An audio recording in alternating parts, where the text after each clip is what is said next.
Bienvenue. Bienvenue dans le portail.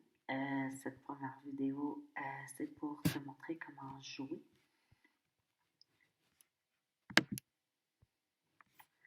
Premièrement, comment jouer dans le portail. Il faut que tu trouves ton personnage. Et ton personnage est relié à ton âme, à ton soi supérieur. Qu'est-ce qu'on appelle le soi supérieur? C'est la partie en nous qui est connectée au divin. Et l'archétype, c'est souvent l'archétype qui est connecté à son soi supérieur. Il y a 7 archétypes.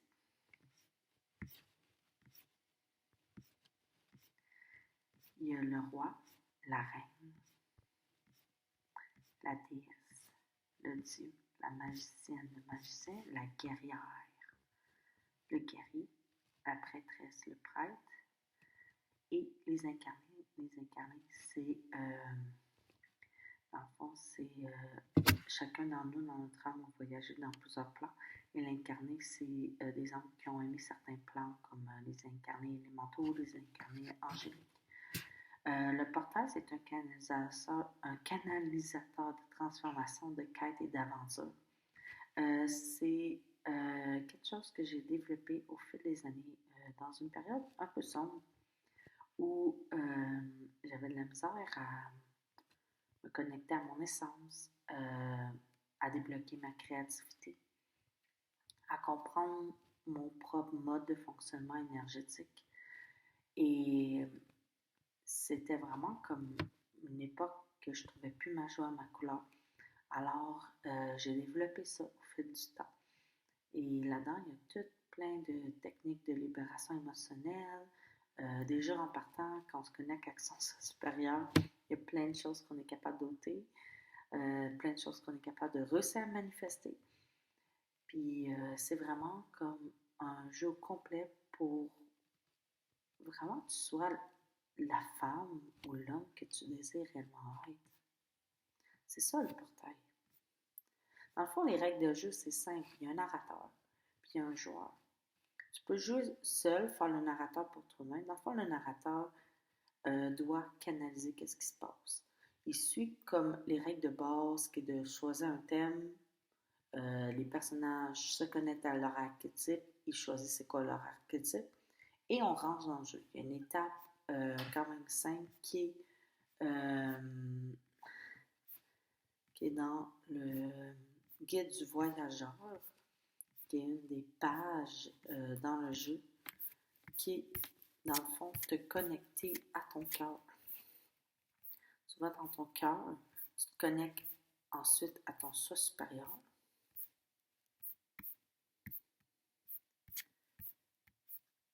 C'est ça.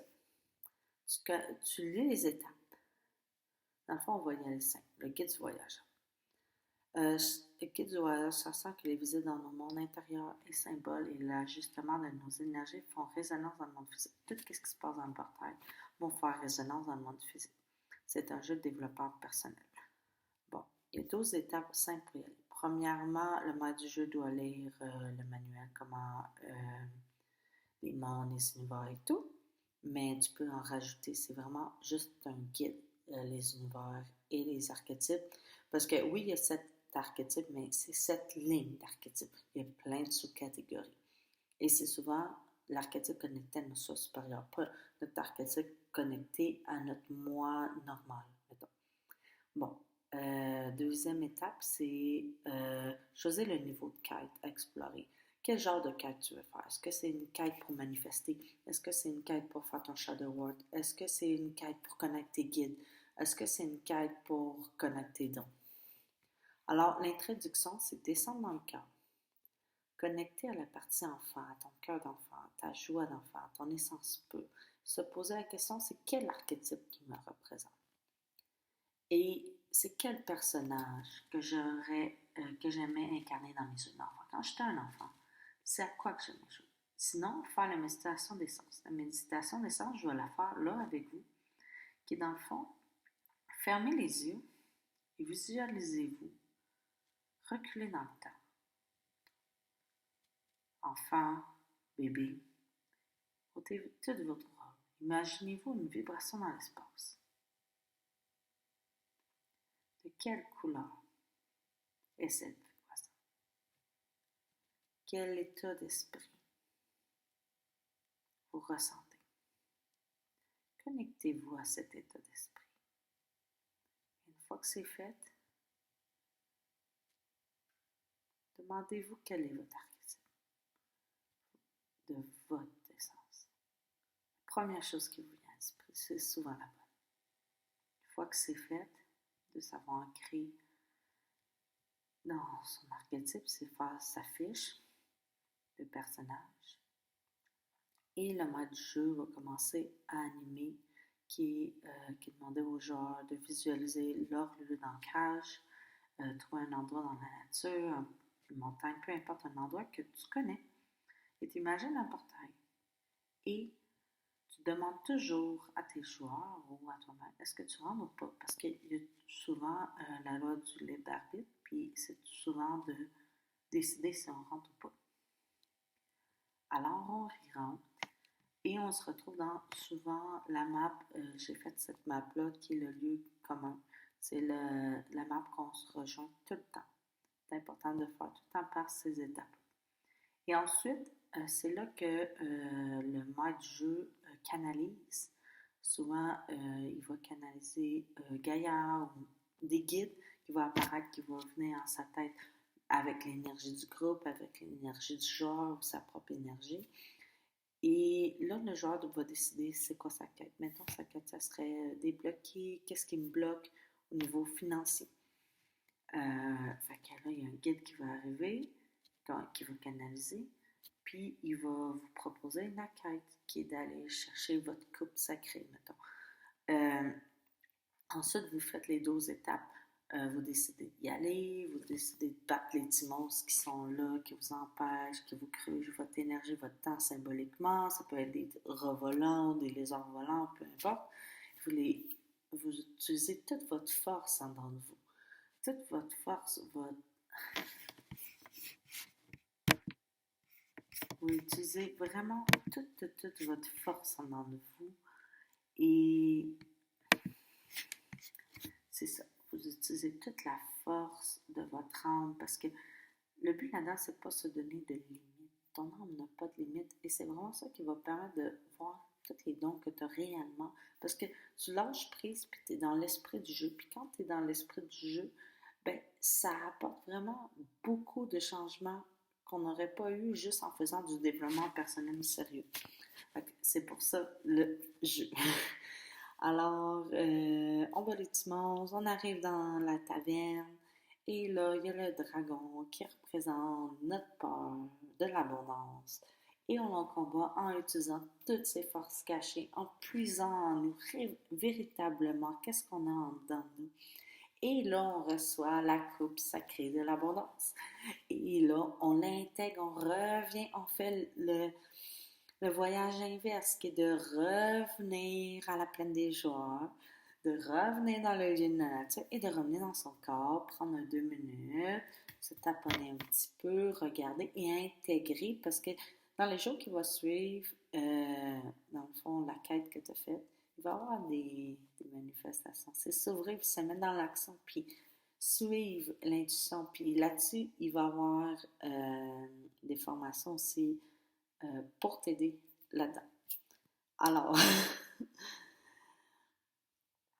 c'est pas mal tout pour en ce moment. Pour le mode d'emploi du jeu, je vais vous parler des quêtes.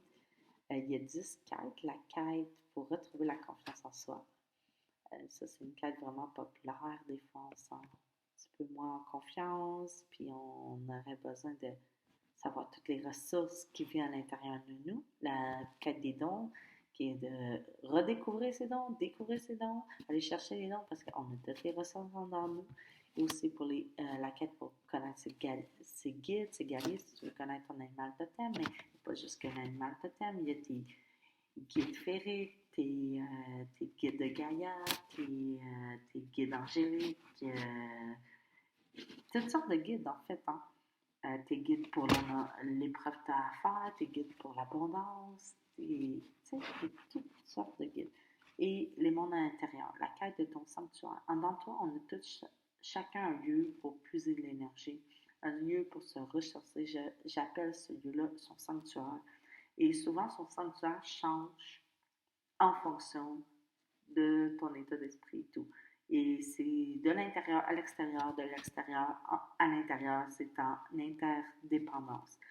Et quand on nettoie, purifie, harmonie et fait grandir selon notre évolution, notre monde intérieur, on peut vraiment faire des grandes guérisons qui amènent à la quête de guérison, qui est des quêtes pour guérir euh, des charges émotionnelles qu'on a pu guérir.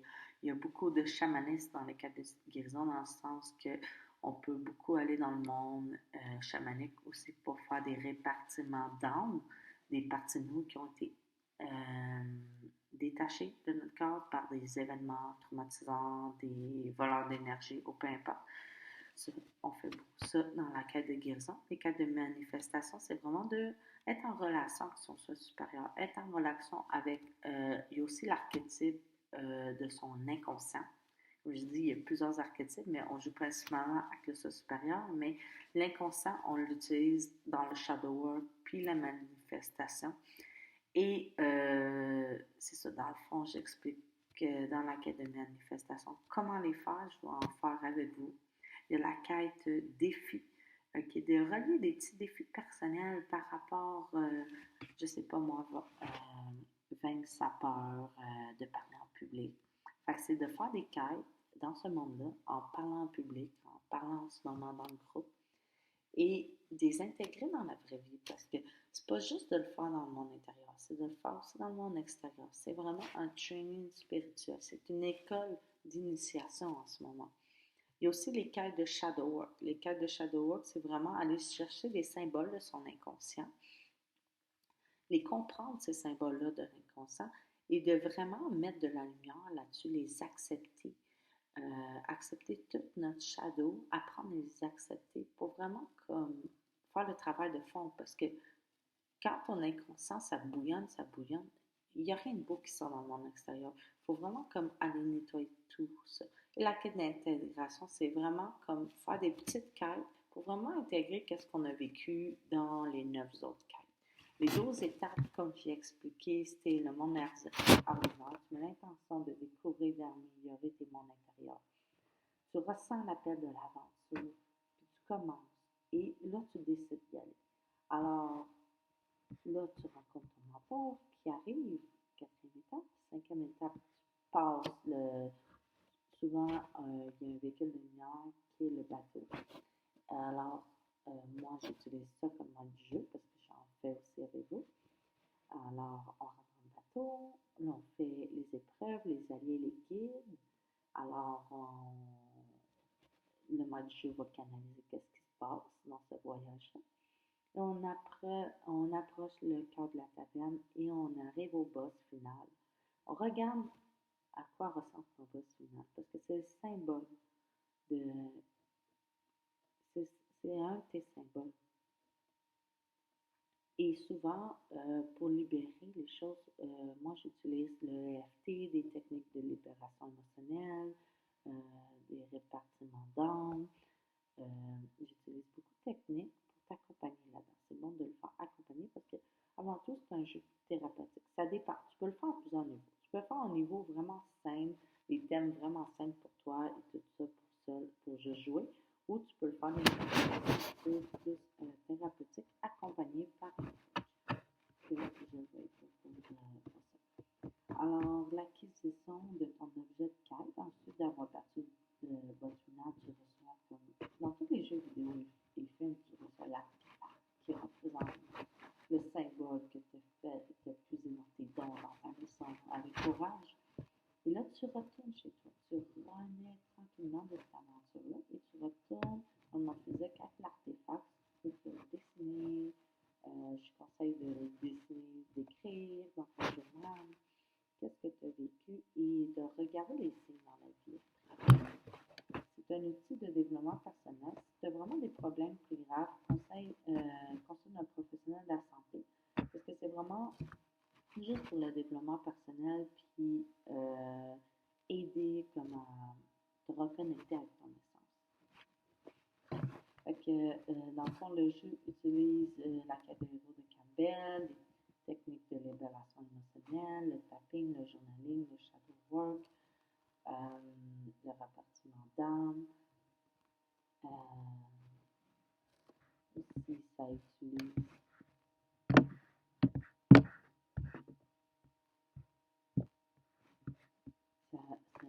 en fait beaucoup ton son, ta créativité, la reprogrammation aussi des croyances. Alors, ce jeu s'adresse autant à les garçons que les filles. Je tiens à préciser que c'est important pour moi.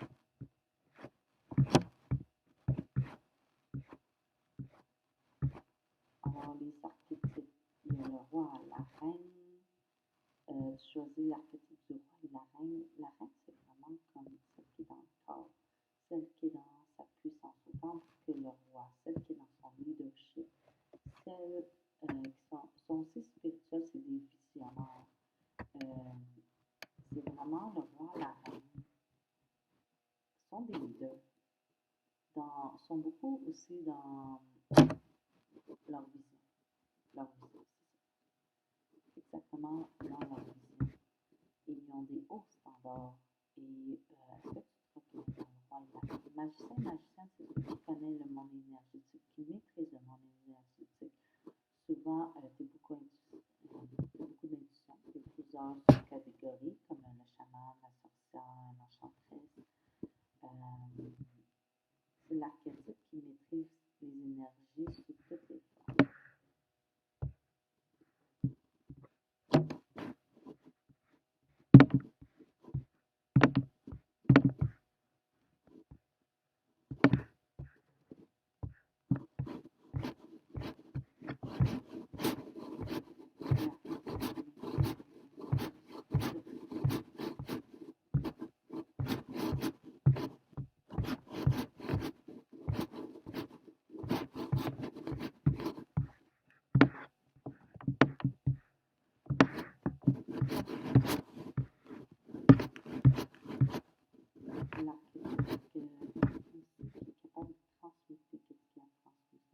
Vraiment une grande connexion à l'univers. Son pouvoir a vraiment aussi des visions, capacité à activer son plein potentiel et celle des autres. Sont les coachs, sont les magiciens. Les guerriers gagnants, c'est ceux qui protègent l'énergie, qui sont dans la masseur beaucoup, qui sont dans l'action, ils peuvent donner l'idole. Ils ont vraiment besoin d'apprendre la patience, mais ils ont vraiment une très grande détermination et sont précis. Soit les gardiens, c'est des protecteurs.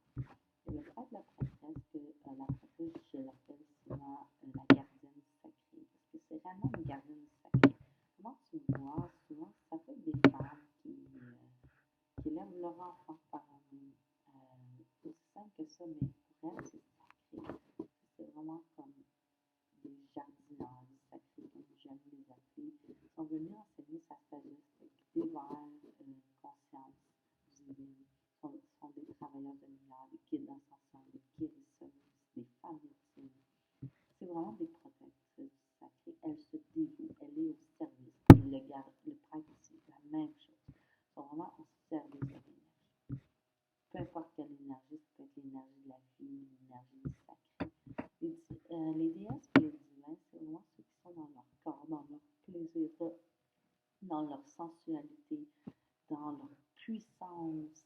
Ils ont vraiment comme une grande sagesse dans leur code à eux, dans leur spiritualité. C'est ça. Ils sont vraiment créatifs, ils sont vraiment dans leur cœur.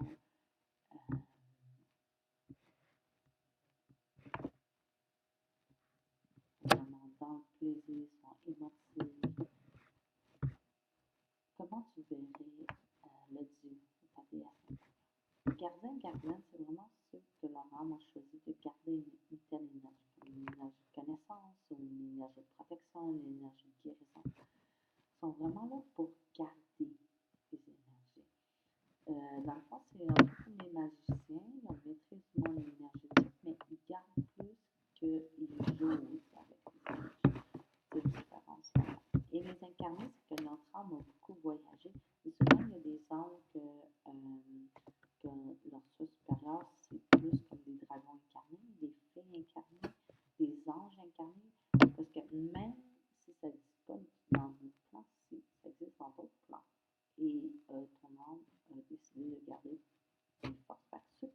incarnés ont toutes les forces de leur incarné. Et leur faiblesse aussi. Souvent, la faiblesse des incarnés, c'est réellement s'incarner dans la matière et de s'accepter tels qu'ils sont, parce que dans notre société, un dragon, une fée incarnée n'est pas réellement accepté. Alors, je te félicite d'avoir choisi ton archétype, d'avoir plongé dans le portail. Et je vais te parler aussi des mondes. Comme j'ai parlé un petit peu plus haut, tantôt, j'ai parlé du sanctuaire. Ton sanctuaire, c'est ton lieu à toi, c'est ton lieu où tu puises dans ton énergie, c'est ton lieu, c'est ton monde intérieur. Si ça se passe mal dans ton monde intérieur, ça se passe mal dans ton monde extérieur. Si ça se passe bien dans ton monde intérieur, ça va se passer bien. Tu vas pouvoir manifester, tu vas pouvoir être en maîtrise. C'est important de jouer souvent dans son monde intérieur. Il y a le monde féerique qu'on voit souvent pour de la guérison émotionnelle, pour de la transmutation, tout ce qui est guérison, transmutation, le monde des fées. Le monde des fées et le monde de Gaïa, c'est deux choses. Okay? Le monde des fées, c'est où il y a toutes les fées, tout ça. Le monde de Gaïa, c'est vraiment un lieu deep féerique où il y a Gaïa, où que c'est au centre de la Terre. Comme j'ai canalisé souvent que c'est comme au cœur même de la Terre Gaïa. Tandis que les fées sont toutes un petit peu ailleurs, dans d'autres dimensions. Il y a le monde quantique. Tu peux faire vraiment des sauts quantiques, des transformations, des déblocages. Vraiment, le monde quantique, c'est vraiment bon pour faire de la reprogrammation, dualité, des déblocages pour vraiment débloquer des choses en nous. Le monde en haut, c'est le monde des guides, des anges, des maîtres ascensionnés.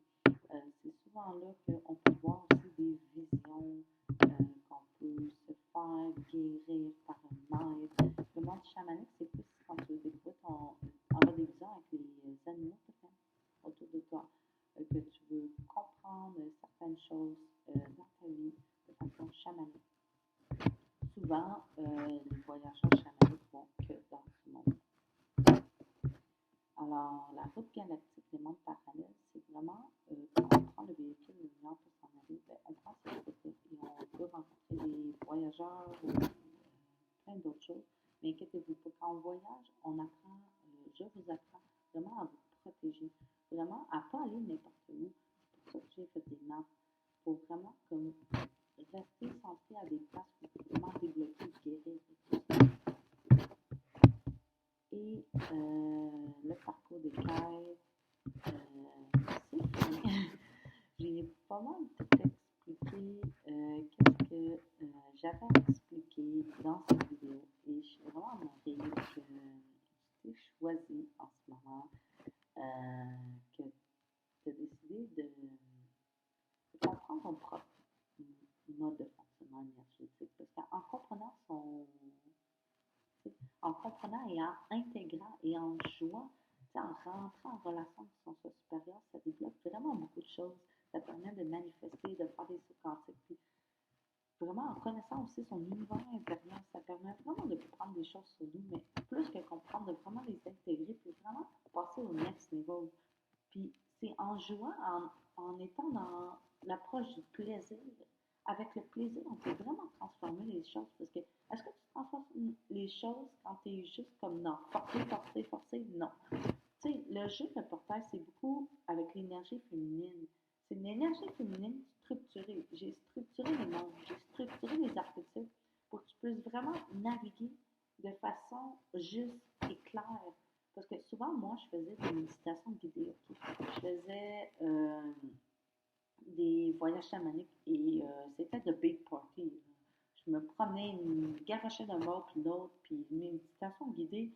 Je sentais aussi que je n'étais pas le héros de ma propre méditation, que j'avais pas vraiment action sur qu'est-ce qui se passait dans mon monde intérieur. Et dans ce genre de méditation, ça te permet de faire ça. Ça te permet d'être le guide. Puis le fait d'être accompagné par quelqu'un qui est passé par là, par quelqu'un qui a cette qualification d'accompagnement comme moi, qui peut t'accompagner, ça permet vraiment aussi de voir des choses que tu n'as pas vues. Puis d'être en groupe, ça permet d'avoir une énergie de groupe pour se ramener, puis de voir les choses aussi qu'on n'a pas vues. Puis on est plus fort en groupe aussi. Il y a des méditations one-on-one que je peux faire si tu veux des consultations ou des méditations de groupe qu'on va faire ensemble. Alors, merci. Puis, je vous souhaite bon voyage en vous, dans le cœur de vous, avec votre cœur d'enfant, avec votre joie. Et on se revoit.